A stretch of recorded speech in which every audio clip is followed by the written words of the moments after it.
Bon, ce soir, c'est un petit peu particulier parce que je vais parler d'identité. D'identité. C'est important l'identité, hein. Il y a des crises identitaires, hein. Chez certaines personnes. Alors, il y a les crises de foi. Bon, enfin, ça, c'est pour Noël. On ne parle pas de ça. Puis, il y a des vraies crises de foi. Et je trouve que mes amis que je connais subissent ça un petit peu trop à mon goût, mes amis proches ou lointains. Là, je vous parle des crises identitaires. Et quand je me déplace un petit peu, toutes ces personnes qui sont tatouées, c'est juste un exemple, c'est fou ce que le tatouage a pris de l'ampleur. On se tatoue partout, sans faire de jeu de mots. Tatoue partout. Et du coup, je me suis penché sur la question et j'ai lu ce que pensent les psychologues de ça. Alors, pour eux, c'est très clair. Alors, évidemment, on se tatoue pour des raisons très personnelles, hein. Je ne dis pas qu'il y a une raison pour se tatouer. Mais il y a en tout cas une chose qui est commune à tous ceux qui se tatouent. Je ne sais pas si vous êtes tatoué d'ailleurs. Réappropriation de son corps. C'est la réappropriation de son corps. Mon corps m'appartient. Point barre. J'en fais ce que je veux. Et qu'on ne vienne pas me dire qu'il ne faut pas faire ci, qu'il ne faut pas faire ça. Donc je peux mettre une croix sur mon nez, je peux mettre un dollar sur ma fesse, sur mes cuisses. C'est mon corps, j'en fais ce que je veux. La réappropriation de son corps. Heureusement que la crise identitaire ne se réduit pas à ceux qui se tatouent.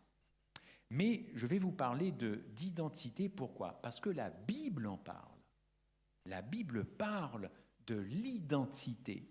Et pour moi, la personne qui en parle le mieux, c'est encore une fois mon bon copain, Paul. Parce que plus de 130 fois dans le Nouveau Testament, il y a marqué en Christ, en Christ, en Christ, dedans, en dedans, comme on dit en créole, en Christ, 130 fois. Donc il s'est bien passé quelque chose, encore une fois, dans la tête de Paul, pour qu'il soit si attaché à la croix. Et pourquoi dans ses épîtres et tout, il y a tout le temps en Christ, demeurer en Christ, rester en Christ, rester attaché en Christ, en Christ. Alors j'aimerais que ce soir, on comprenne cette idée que l'on retrouve dans les écrits de Paul. Alors il est difficile, parfois voire impossible, de comprendre pleinement et correctement l'évangile, donc de Jésus-Christ, et notamment le message des 3 anges, et notamment la substitution, qui est cette grande vérité, si on n'a pas compris, encore une fois, là c'est une doctrine en Christ. Premier texte, Romains 1, verset 1, c'est Paul qui parle. Paul, serviteur de Jésus-Christ, appelé à être apôtre, très bien, mis à part pour annoncer l'évangile, très bien, mis à part pour annoncer l'évangile. Jésus, lui, n'est pas venu expliquer l'évangile. Jésus est venu pour être l'évangile. Et c'est difficile pour Paul, quand il parle aux Galates, il va essayer de leur faire comprendre quelque chose qu'eux n'ont pas compris. C'est toujours en Christ. Et ça, c'est une vérité biblique qui évoque un principe que vous et moi, nous connaissons bien, c'est le principe de la solidarité. Restez encore un petit peu avec moi. La solidarité, tout le monde connaît ce principe, n'est-ce pas? ADRA est un organisme, une association qui, justement, œuvre pour la solidarité. Alors, on va se mobiliser pour des catastrophes, on va se mobiliser pour des accidents, on met en place des grands programmes de solidarité. Donc, l'homme de la rue, il comprend ce principe de solidarité. Mais à côté de la solidarité humaine, il y a une autre grande vérité, la solidarité biblique. Prenez le texte, Genèse 25, 23. Vous allez tout comprendre où je veux vous emmener. 25, 23. Rebecca est enceinte, merveilleux. Rebecca est enceinte. Et là, qu'est-ce qu'on apprend? Genèse 25. Je vais ouvrir ma Bible, même si j'ai mon texte. Pas de raison, si je vous invite à ouvrir la vôtre, il va que j'ouvre la mienne aussi. Genèse 25, 21. Et là, il y a quelque chose, j'espère, qui vous a quand même interpellé depuis que vous êtes chrétiens, Genèse 25, verset 23, 25-23. Est-ce que quelqu'un veut le lire à haute voix? Juste le verset 23. Et l'Éternel, lui, dit, voilà, 2 nations sont dans ton ventre et au sortir de tes entrailles. Merci frère, merci beaucoup. Donc, qu'est-ce qui vous choque ou pas? C'est pas marqué quoi? Qu'est-ce que ça aurait dû être marqué? Voilà, 2 enfants, 2 bébés, oui ou non? N'est-ce pas? Et là, c'est pas ça du tout. C'est 2 nations, 2 peuples. Alors ça devient quand même un petit peu intéressant. D'ailleurs, on apprend que ces 2 peuples vont se séparer et que le plus grand sera assujetti, c'est marqué, au plus petit. Très bien. C'est exactement ce qui s'est passé. Pourquoi? Parce que les descendants d'Ésaü, vous savez, ce sont les Édomites, et ils serviraient les descendants de Jacob, les Israélites. C'était exactement ce qui s'est passé. Il y a un peuple qui a dominé sur l'autre. Mais quand même, 2 peuples et 2 nations, c'est pas comme ça qu'on devrait parler quand une femme est enceinte. Elle a 2 bébés, elle a des triplés, enfin, je sais pas, mais on ne dit pas, tiens, au fait, dis donc, tu as 2 nations dans ton ventre. Non. Un autre exemple, on dit plutôt des jumeaux, oui, et non pas 2. Hein.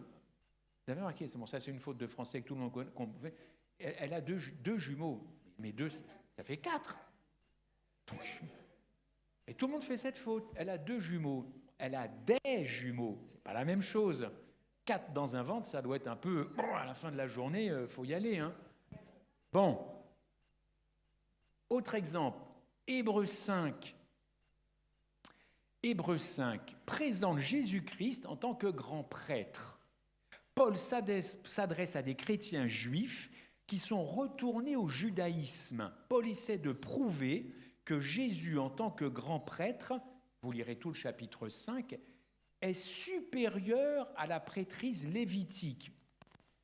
Or, nous savons que Jésus n'appartenait pas à la prêtrise lévitique puisqu'il était de la tribu de Juda. Donc, quand Jésus vient sur terre, c'est pas du tout un grand prêtre ou un prêtre. C'est un rabbin, un rabouni, un enseignant, un guérisseur, tout ce que vous voulez. Mais Jésus ne pouvait absolument pas officier avec les grands prêtres ou les souverains sacrificateurs. Il n'était pas de cette lignée.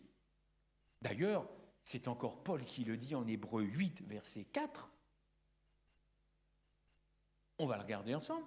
S'il était sur terre, il ne serait pas même sacrificateur. C'est quand même pas moi qui le dis, n'est-ce pas? Il ne serait donc pas sacrificateur, puisque là sont ceux qui présentent les offrandes selon la loi. Et selon la loi de Moïse, voilà, seuls les Lévites étaient donc les officiants.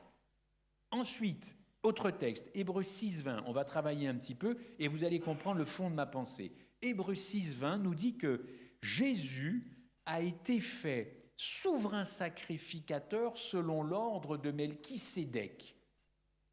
Il a donc été fait souverain sacrificateur selon l'ordre de Melchisédek. Il faut donc que Paul prouve que Melchisédek était supérieur à Lévi.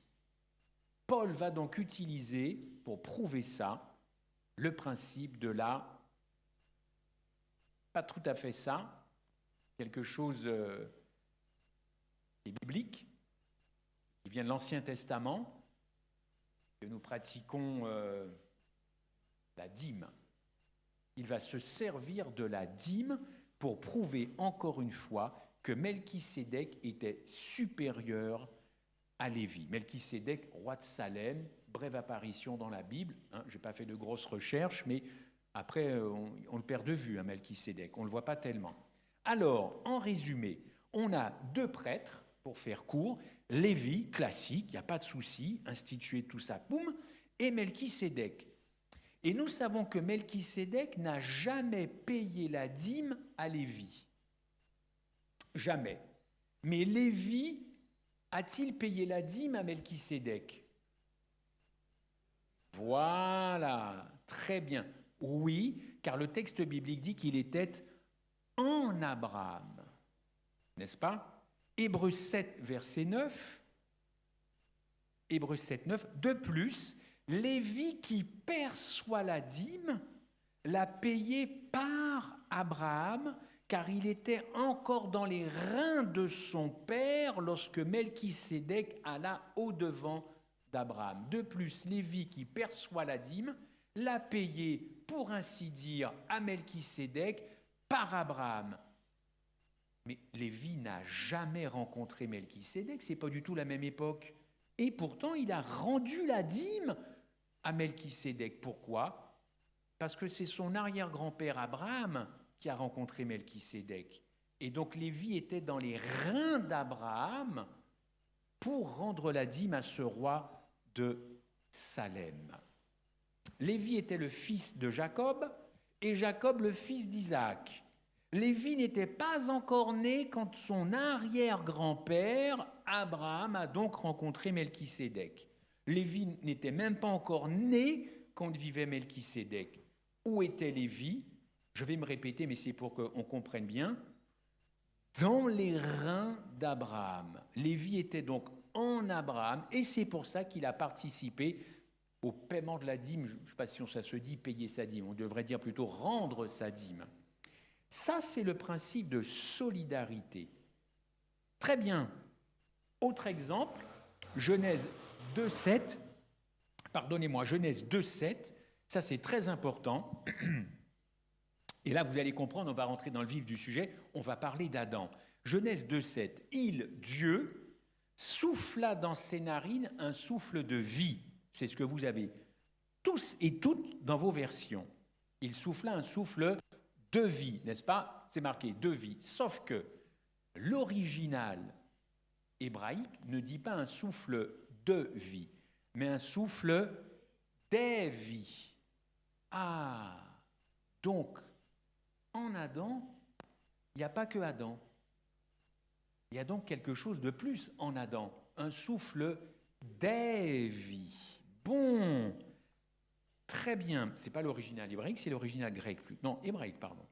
Donc Dieu souffle en Adam le souffle des vies. Autrement dit, la vie que Dieu insuffla en Adam fut une vie corporative. Tout le monde et donc toute l'humanité était donc en Adam. Voilà, ça, c'est notre origine première, on va dire ça comme ça, puisque nous sommes de la race humaine, quelle que soit la couleur, la différence de la couleur de nos peaux, nous faisons partie de la race humaine de l'humanité. Donc toute l'humanité était en Adam. Ça, c'est un truc que les gens au Moyen-Orient comprennent sans problème. Pourquoi ? Parce que dans leur culture, dans leur façon de parler, depuis des millénaires, il n'y a pas de problème. Quand ils voient quelqu'un, ils voient toute la descendance de la personne. Et ils sont souvent très respectueux, les Moyen-Orientaux, de ça. Nous, on a un peu de mal.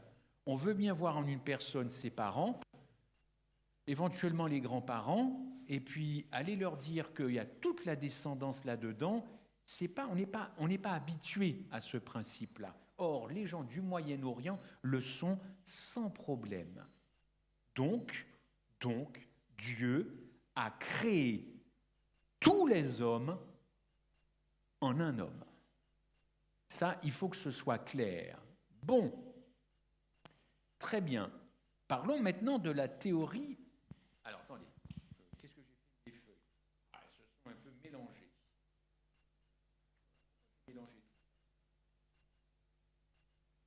Voilà, comme ça. Alors, oui. Très bien, voilà.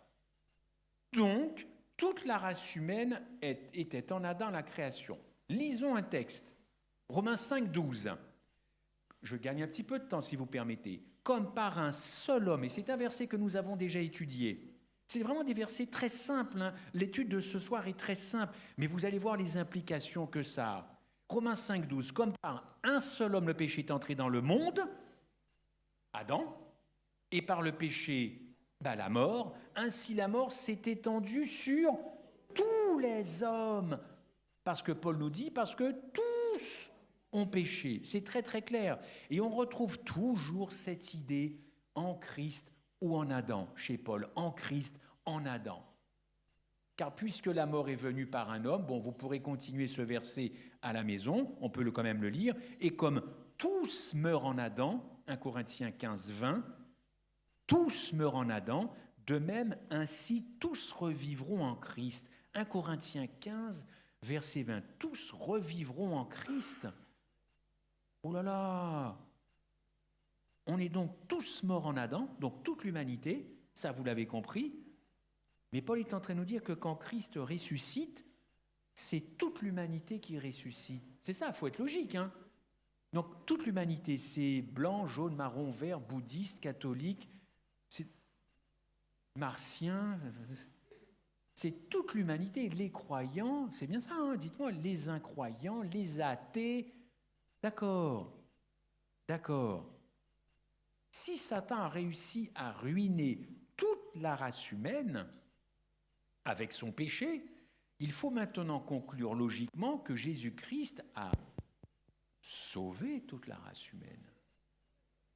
Ah, ça devient intéressant. Il a donc sauvé toute la race humaine. Donc il n'a pas sauvé que les croyants. Qu'est-ce que c'est que ce truc de sauver toute la race? Donc c'est quoi? C'est le salut universel alors.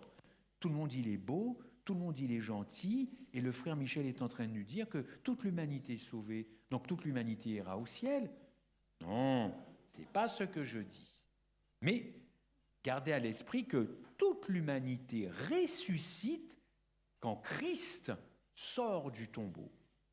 Très bien, parce que ça, évidemment, c'est encore des explications, des conséquences. Romains 5, 18, je reviens là-dessus. Ainsi donc, comme par un seul péché a valu la condamnation, donc vis-à-vis de la loi de Dieu, à tous les hommes, de même par une seule justice, Christ, Romains 5, 18, tous les hommes, et c'est là que ça devient compliqué, tous les hommes recevront la justification qui donne la vie. Je ne suis pas venu vous dire des bêtises, hein. C'est marqué là. Hein. Un seul acte de justice, Jésus-Christ, la justification qui donne la vie s'étend à tous les hommes. Et donc, tous les gens dans la rue, les clochards, les toxicos, les machins, les bandits, les braqueurs de banque, ils ont été justifiés devant la loi de Dieu. Parce que Christ a pris tout ça en son corps. Justifiés devant la loi de Dieu. Autrement dit, ils ont été sauvés vis-à-vis de la loi de Dieu. La loi de Dieu n'a plus rien à les reprocher parce que quand Dieu regarde son Fils, il voit toute cette race humaine, vous et moi, les pires de la terre comme les plus gentils de la terre. De toutes les façons, soyez assurés qu'il n'y a que deux personnages que Dieu regarde quand il est au ciel. Il n'y a que deux personnages dans la Bible. Adam, Jésus. Terminé. Soit vous êtes de la lignée d'Adam, soit vous êtes de la lignée du Christ. Bien que Jésus-Christ ait pris en lui toute la race humaine, et quand il a ressuscité, toute la race humaine a ressuscité, ça, on l'a cru à un moment donné de notre vie, puisque nous avons fait un acte de baptême et nous avons suivi des études et tout ça. Mais le commun des mortels dehors, il ne le sait pas, qu'il a été sauvé, et quand on le lui dira, il peut refuser de rentrer dans cette lignée de Jésus-Christ. Et donc, de facto, il appartient encore à la lignée d'Adam. Et la lignée d'Adam, c'est direct dans le mur. Donc, il faut qu'on arrête de dire aux gens, vous n'êtes pas encore sauvés, et on va vous dire comment vous... Enfin, il y a quelque chose qui des fois me chagrine les oreilles. Tout le monde a été sauvé. Mais tout le monde ne veut pas de ça, ne reçoit pas ce cadeau. Mais on ne peut pas dire encore qu'il y a des gens à sauver, puisque à Golgotha, alors moi j'aimerais bien savoir qu'est-ce que le Christ a fait. Est-ce qu'il était crucifié uniquement pour les croyants, uniquement pour les adventistes, uniquement pour les gentils? Non, c'est toute la race humaine, c'est ce principe de solidarité. Quand Jésus ressuscite, eh bien, tout le monde est justifié devant la loi de Dieu. Ça ne veut pas dire que tout le monde ira au ciel. Évidemment, mais il faut arrêter de dire que toi tu es un perdu, tu es un perdu, tu es un... Non, il s'est passé quelque chose. Si tu ne le sais pas, on va te le dire. Mais maintenant qu'on te le dit, il faut savoir où tu te réclames de ton sauveur, où tu te réclames de ton premier parent. Il n'y a pas le choix. C'est pour ça qu'il n'y a que 2 personnes que Dieu regarde. Adam, Jésus. Le reste, ça n'existe pas. Donc, vous l'avez compris, notre identité en Christ. Et on ne peut donc pas se comporter comme si ça n'avait pas existé. Autrement dit, je ne peux pas me revendiquer chrétien et donc en Christ et vivre comme en Adam. Et c'est là qu'il y a un problème. C'est là qu'il y a un problème. Je ne peux donc pas m'inscrire dans cette lignée en Christ et vivre, penser comme si j'étais encore en Adam. C'est là, comme on dit, que le bas blesse. J'avance un petit peu. Alors, il y a un autre texte, est-ce que tu peux le mettre? 1 Timothée 4, verset 10. En fin de compte, qu'est-ce que Paul enseigne? 1 Timothée 4, verset 10. Eh bien oui, Paul enseigne une justification universelle, légale, c'est-à-dire, encore une fois, devant la loi de Dieu, on est clean parce que Christ a tout pris. C'est notre garantie. Nous travaillons en effet et nous combattons parce que nous mettons notre espérance dans le Dieu vivant, et c'est là la phrase est lâchée, qui est le sauveur de qui? Tous les hommes. Je ne suis pas venu vous dire le contraire de l'évangile. Christ est le sauveur, dit l'apôtre Paul, de tous les hommes, évidemment principalement des croyants.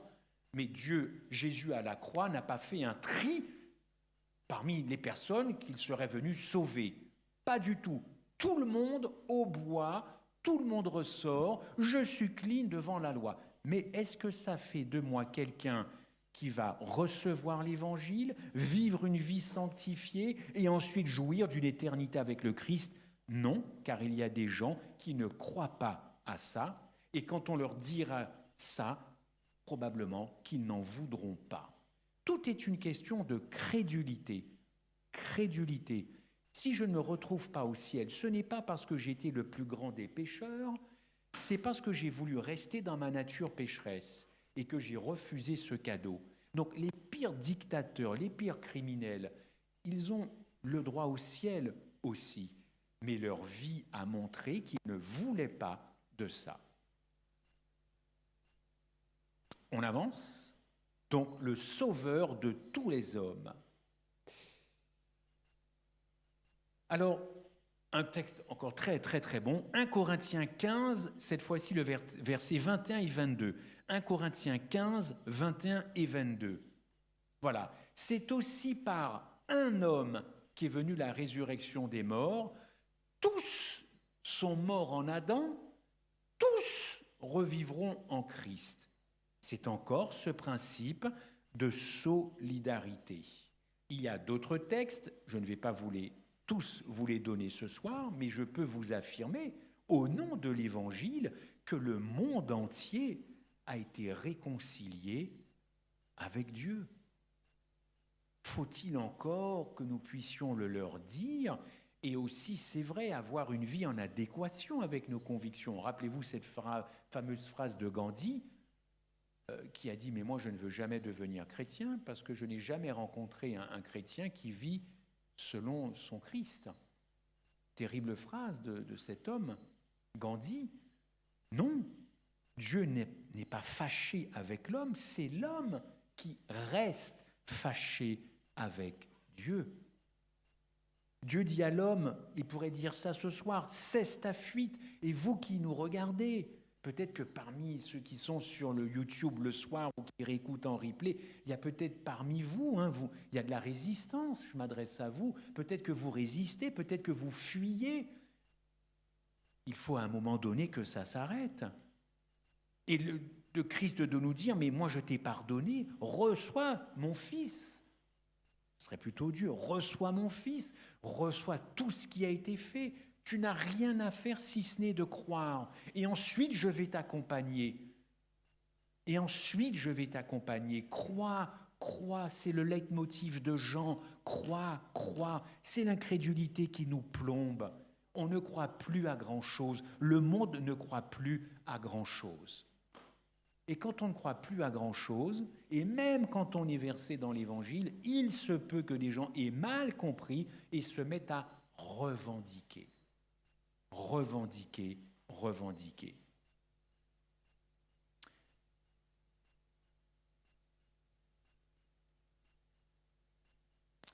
Et ça revendique, évidemment, de partout.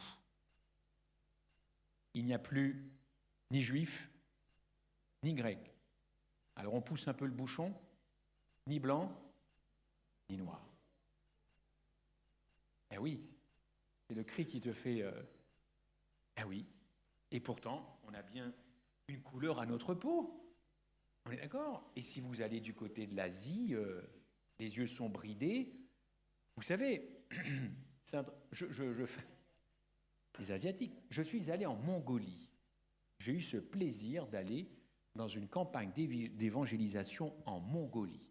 Bon, il y a 20 heures d'avion, vous faites une escale pas possible, et là vous arrivez à Oulan-Bator. Oulan-Bator, c'est une capitale, et tout autour, ce ne sont que des montagnes. Et une fois que vous vous approchez des montagnes, ou derrière les montagnes, ce sont les steppes mongoles. Et vous savez bien que ce pays, parfois vous pouvez visiter une yourte. Je ne sais pas si vous voyez ce que c'est qu'une yourte. La Mongolie, c'est extraordinaire. C'est pas compliqué. Ils ont la Chine comme voisin et la Russie. Deux petits pays. Deux petits pays, hein. La Chine et la Russie. Et ils sont coincés au milieu. Sauf que, qu'est-ce qu'on est allé faire en Mongolie avec des amis? Il se trouve que leur Napoléon à eux, c'est Gengis Khan. Faites des recherches. Gengis, plus loin, Khan. C'est leur Napoléon. Il les a libérés de tout. C'est le conquérant. Et à un moment donné, pas très loin d'Oulan-Bator, j'ai jamais vu une statue aussi haute. Il est sur un cheval. Vous voyez ça à des kilomètres. Sauf que la maman de Gengis Khan était chrétienne, il y a très longtemps. Et donc, nous sommes retournés à Oulan-Bator parler de ça. Parce que les Mongols ont oublié qu'ils ont été chrétiens avant de devenir bouddhistes ou je ne sais pas quoi. Alors on s'est retrouvés dans un auditorium, il n'y a pas de fédération là-bas, c'est une mission. On a rencontré donc le président de la mission, le secrétaire, le trésorier, et on s'est retrouvés dans un immense auditorium. Et là on a commencé à parler, évidemment, eh bien, de leurs propres racines et leur rappeler encore une fois eh bien, qu'il y avait quand même un peu de christianisme. Pourquoi je vous dis ça, j'ai oublié. Mince, qu'est-ce que j'avais à dire là-dessus? Oui, voilà, merci. Très bien. On est venu avec des bouquins. Moi, je suis stupéfait. Hein. Je suis stupéfait parce que j'écoute. Hein. Je suis comme vous, je regarde ce qui se passe. Et puis, je vois des revendications de couleur de peau. Et je ne vais pas rentrer dans les détails ce soir. Vous êtes plus au fait que moi ici en Martinique ou en Guadeloupe. Bon. Je tombe sur un Jésus-Christ de Madame White. C'est dommage, je ne l'ai pas amené un doudou. Hein. J'aurais dû l'amener. La photo de couverture de Jésus-Christ. Alors, je vais poser le micro et vous allez comprendre.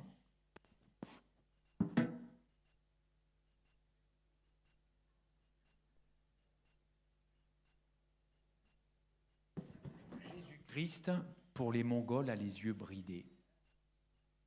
Et j'entends parfois certains de mes frères de couleur noire me dire que Jésus était noir, que Marie était noire, que tout le monde était noir dans la Bible et que ce sont les Blancs qui ont écrit la Bible. Si je vais n'importe où, on va me présenter un Jésus rasta. Si je vais à l'autre bout du monde, il aura les cheveux courts. Je suis en train de vous dire qu'on veut tous s'approprier White avec Jésus les yeux bridés. Je me suis dit, mais c'est dingue, c'est incroyable, j'avais jamais vu ça de ma vie. Écoutez, bridé ou pas bridé, bleu, vert, marron, coco, mangue, tout ce que vous voulez, couleur machin, nous sommes en Christ. Alors ça ne veut pas dire que nous n'avons pas une histoire, ça ne veut pas dire que nous n'avons pas un passé, ça ne veut pas dire qu'il faut nier tout ça, bien sûr que non, mais l'évangile est beaucoup plus fort, l'évangile transcende nos histoires, nos passés, nos racines, ça transcende tout ça. Et donc vous avez compris que quand on est un chrétien, on n'a pas à revendiquer certaines choses, quand bien même ce serait vrai. Mais moi je n'en sais rien si les Blancs ont trafiqué la Bible pour asservir tous les peuples de la terre. Qu'est-ce que j'en sais? Qu'est-ce que j'en sais? Et moi personnellement, je n'ai pas demandé à naître blanc. Moi je n'y suis pour rien. Et vous n'êtes pour rien aussi. T'as pas demandé à naître noir. Bon ben alors, on va pas en faire des caisses de nos couleurs de peau. On va quand même pas en faire des caisses. Et le monde nous regarde, peut-être, nous chipoter, les chicayas, sur ci, sur ça. En Christ. En Christ. Voilà la deuxième chance que Jésus-Christ a donnée à l'humanité. Une deuxième chance. Alors vous allez me dire, oui, le frère a parlé, comme Paul, de justification qui donne la vie. Oui, la vie, on la conserve, la vie, grâce à Jésus, on la conserve. Mais ça, ce n'est pas la justification par la foi. Et ça, c'est autre chose, parce que la justification qui donne la vie, effectivement, on est recta vis-à-vis de la loi de Dieu, puisque Christ a tout porté. Mais quand tu reçois ça, si ça te bouillonne à l'intérieur, ça va t'amener à de la foi. Et c'est ça la seule vraie justification par la foi que le Christ agrée et qui est biblique. Mais il y en a qui ne sont restés que sur cette justification. Christ a lavé mes péchés, je suis pur, il m'a sauvé à Golgotha, donc tant mieux. Et pour marquer tout ça, je me baptise, il n'y a pas de problème. C'est bien tout ça, c'est bien. Mais ça ne crée pas forcément de la foi.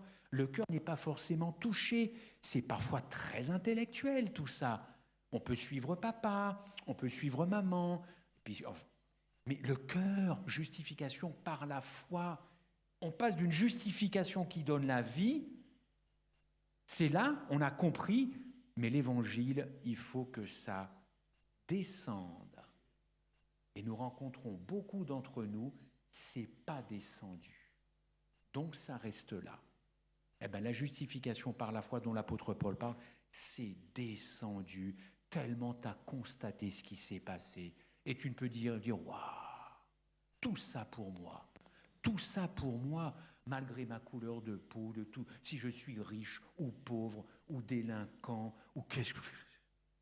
C'est extraordinaire. Le monde entier a été sauvé par Dieu, le monde entier. Mais ça, ce n'est pas de l'universalisme au ciel. Eh non, attention, Madame White parle de deux choses. Elle dit qu'à la croix, vous avez acquis votre droit à aller au ciel, votre passeport, je crois, de mémoire, ce qui est différent que d'y aller. Je donne un exemple. Nous allons bientôt reprendre l'avion. Pour embarquer dans un avion, qu'est-ce qu'il vous faut? Non, la carte d'embarquement. Tu peux avoir payé ton billet. Tu peux être enregistré. Si tu te pointes et que tu n'as pas ta carte d'embarquement, tu n'embarques pas. Alors que tu as tout fait. Je prends cette image parce qu'elle est facile à comprendre pour ceux qui voyagent. Sans ta carte d'embarquement, tu ne rentres pas dans l'avion. Eh bien, c'est un petit peu ce principe-là. Je terminerai par un deuxième texte, Galates 2, verset 20, un superbe texte. Un superbe texte. Je le répète, à la croix, c'est notre humanité que Christ a portée, humanité pécheresse, clouée, archi-clouée, mauvais caractère cloué, toute ma vie qui n'est pas bonne clouée, tous mes mauvais penchants, mes mauvaises pensées clouées, Et regardez ce que Paul dit, il a tout compris. J'ai été crucifié avec Christ. Et si je vis, ce n'est plus moi qui vis, c'est Christ qui vit en moi. C'est beau ça. Et à ma connaissance, Paul n'a pas été crucifié. Paul n'est pas mort crucifié. Alors pourquoi il dit « j'ai été crucifié avec Christ » ? Parce qu'il a compris.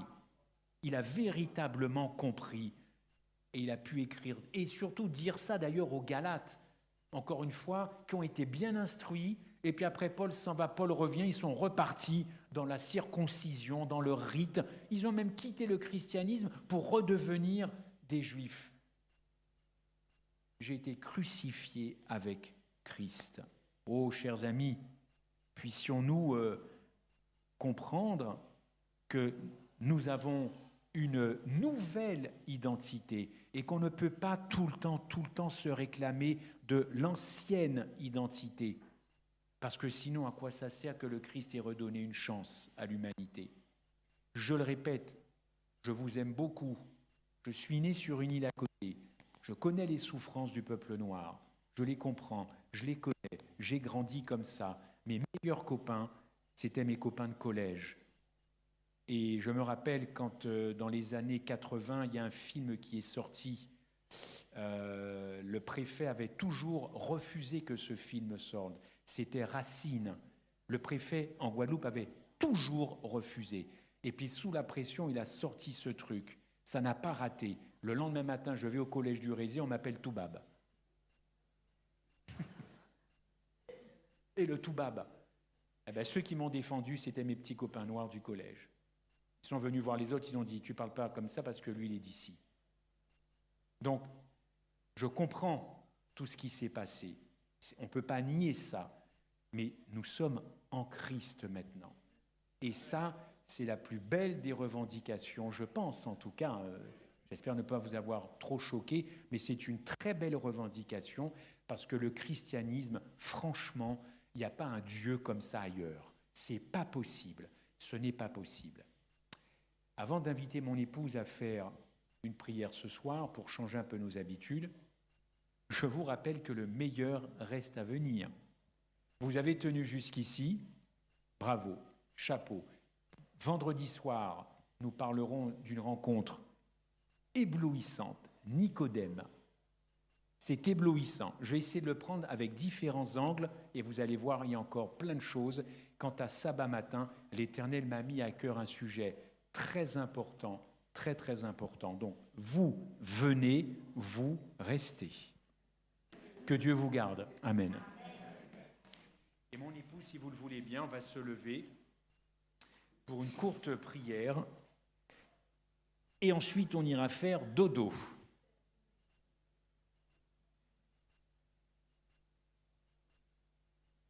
Éternel notre Dieu, nous voici au pied de ton trône céleste, Seigneur.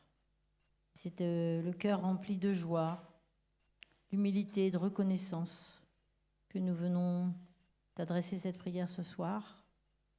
Merci Seigneur, que nous puissions vraiment comprendre, digérer tout ce que nous avons entendu. Oui Seigneur, tu es mort pour tous, mais tu nous as confié une grande mission, d'annoncer la bonne nouvelle au monde, afin que le plus grand nombre se retrouve au ciel, Seigneur. Tu connais toutes les résistances, tu connais les cœurs qui résistent et ceux qui sont encore ignorants. Seigneur, baptise-nous de ton Saint-Esprit chaque jour, afin que nous puissions accomplir la mission que tu nous as confiée, car c'est toi qui crées en nous le vouloir et le faire selon ton beau plaisir. Seigneur, dans ta parole, il est écrit « Demandez et vous recevrez ». Ta parole est certaine, Seigneur. Alors nous voulons nous accrocher à tes promesses. Merci, Seigneur, de bénir toute cette assemblée, ainsi que tous ceux qui te regardent sur YouTube. Nos familles, Seigneur, nos enfants, nos parents, nos frères et sœurs, tous ceux qui sont encore dans les ténèbres et ceux qui sont malades. Merci, Seigneur.